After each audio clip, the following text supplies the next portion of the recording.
Okay, y'all. So this week's Ohio River Outdoors bait of the week is the Senko.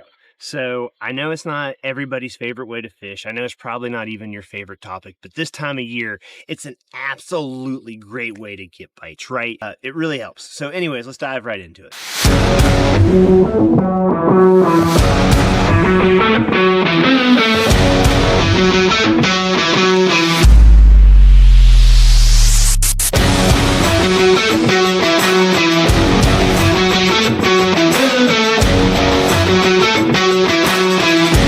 When do I use a wacky rig, or when do I use a Senko? I'm not even going to say wacky rig because there's so many different ways to fish a Senko.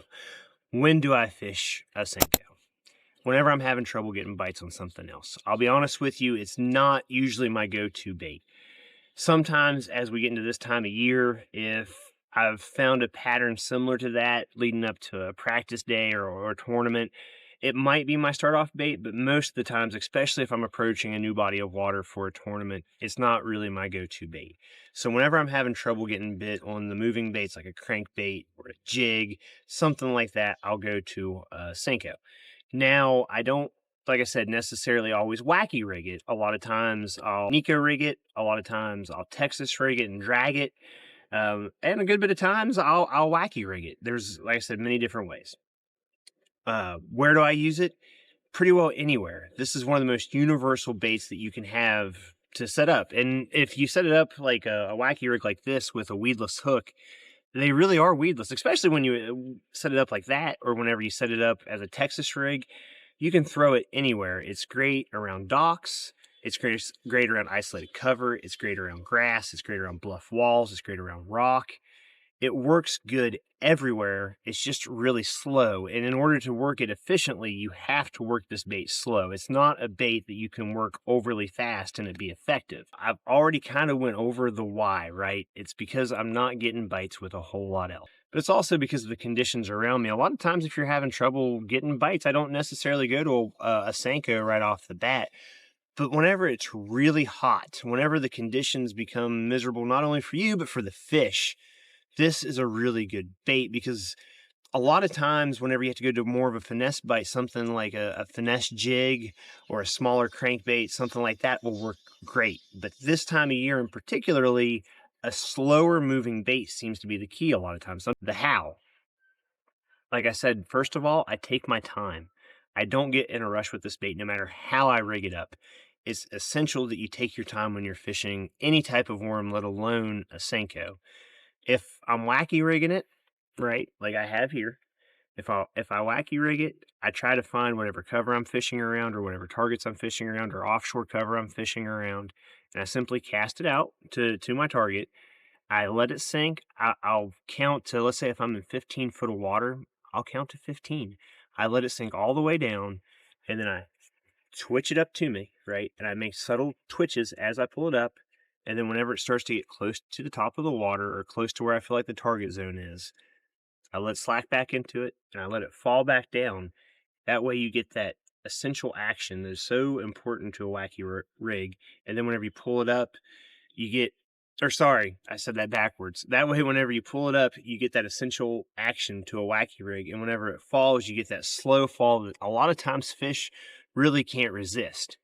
Whenever I'm Texas rigging it, I just simply drag it. I usually use a 1/4 ounce or a 3/8 ounce tungsten weight, a worm weight. I use a smaller, depending if it's a 4-inch or a 5-inch Senko. I use a smaller hook.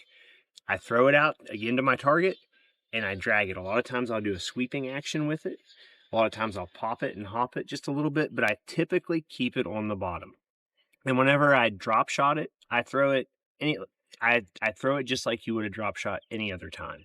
The only difference is I have a Senko on there that might be Texas rigged or wacky rigged. Okay, so now we'll go into how I set them up. We'll start off with the wacky rig since it's probably the most universally known by everybody viewing right now, and it's the most common way that people use a Senko, in my opinion. Right? So the rod, 6'8" to a 7-foot medium, sometimes even a medium light. I really don't go over medium. Open face rod with a open face reel. I do a braid to fluorocarbon leader. I typically use 8 to 10 pound test fluorocarbon. I typically never go above 10 pound test when I'm doing this, right? I always use a smaller hook. I don't really go with bigger hooks when I'm wacky rigging it. And if I'm practicing, I will use one of these rubber O-rings. But if I'm in a tournament, very rarely will I use a rubber O-ring because one, I'm not necessarily worried so much about losing the bait as I am catching the fish. And two, I really want that bait to get out of the way whenever the fish bites. That way I can get a good hook set. That way I can make sure that I get that essential fish into the boat for the tournament. So when it comes to rigging one of these up, it's not a challenge at all. One of the first things you're going to need to do, though, is go buy yourself one of these wacky rig setup tools. They're like $5. Pack of O-rings. They're really not that expensive, but it makes it so much easier whenever you're trying to apply your O-ring. Because all you got to do is put your worm inside of this, slide your O-ring up and over and right onto the middle of your bait. There you go. Now you have your O-ring on. Like I said, sometimes I will take a nail weight like this one here that's inserted in the wacky rig, and I'll put it in there to help it fall a little bit quicker. I typically don't go above a 32nd ounce weight. I don't go real heavy with the weights whenever I do this. However, I do put a dab of super glue in there because you're going to save yourself a lot of weights by putting a little bit of super glue on them right before you finish inserting them in the worm. They fall right out, especially as you go throughout the day. They're just going to wear, well, as you can tell by looking at this Senko here, it wears a hole right through the middle of it as you're bouncing it through stuff. And one moment you'll go to cast and you'll hear a splash and your weight will be going one way and your worm's going the other. So save yourself, because these weights aren't cheap, especially if you're using tungsten. Save yourself a little bit of money, buy a $2 or $3 thing of super glue from the dollar store and put it on your weight whenever you insert it into your wacky rig. Okay, so next is going to be the Texas rig.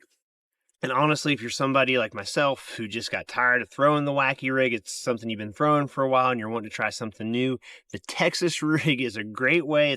It's a great way to get bites. It's a whole new presentation and it's something new for you. So if you haven't tried Texas rigging a Senko and throwing it that way by dragging along the bottom, trust me, it's worth it. It works great and it's real simple to do, right? So like I said, I run a unpegged tungsten sinker. I don't peg it. Like I said, 1/4 ounce, maybe 3/8 ounce, depending on how much current there is. I use a smaller hook like this one. I don't typically go above a size 2 hook. And then all you got to do is Texas rig it. If you're more interested in learning more about how I tie my knots, I have a video up about how to tie a Palomar knot. Make sure you check that out. I'm not going to go over too much into detail about how I tie a knot, right? But I do use a Palomar knot for all the setups that I'm showing you right now. So there is your Texas rigged Senko. Okay, so the third way, the drop shot, real simple to hook up. Typically when I drop shot it, I wacky rig it. I don't really Texas rig it a whole lot because you're not getting a whole lot of action with that. But think about this. When you're drop shotting it, it's going to stay right in the same strike zone.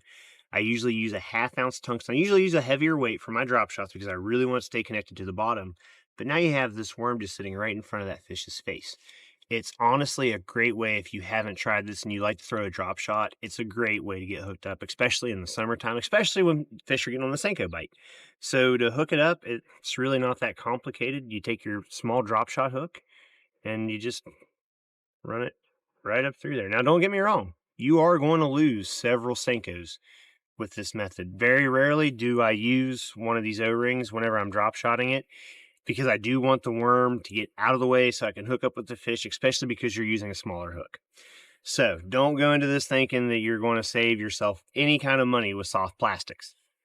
And then I guess the final way that I kind of forgot to go over with y'all is flipping it. Don't be scared to tie on a 3/8 ounce or 1/2 ounce tungsten weight with 20-pound test and go flipping heavy cover with a Texas rig Senko. I do it all the time, especially this time of year. It does work. I'm not going to say it's my preferred method whenever I go to flipping. I always start with a creature bait because I like the action. I think a lot of times when you're flipping, that action is really important. But if you started off on a flipping bite and it starts to slow down, or if you're getting a Senko bite and you notice that or if you're coming around some cover that's harder for you to get your wacky rig into and you need a heavier weight, flipping it with heavy line and a heavy weight is another really good way to get hookups with the Senko. Hope y'all enjoy it. Have a great day, and we'll see you next time.